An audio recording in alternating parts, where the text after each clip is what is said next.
મનસુખભાઈ શું કહે છે કે આવા ગીત ગાવે ને ત્યારે તમારે એકલાય આવવાનું, પછી ઘરે જવાનું સરનામું મારે કોકને પૂછવું પડે, કોકને મૂકવા આવવું મારું પડે, ઘર ક્યાં છે. મૂકવા આવવું પડે કોકને. આ વચ્ચે આપણે ક્રોક સ્ટુડિયોના માલકીન મીનુબેન સિંહ મોતિયાની જે આપણી પાસે હાજર છે અને રાજેશભાઈ સાથે છે.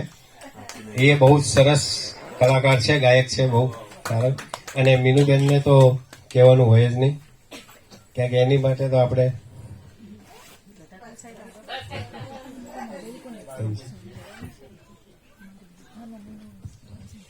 લાવણ્યા આપકી નજરો ને સમજા.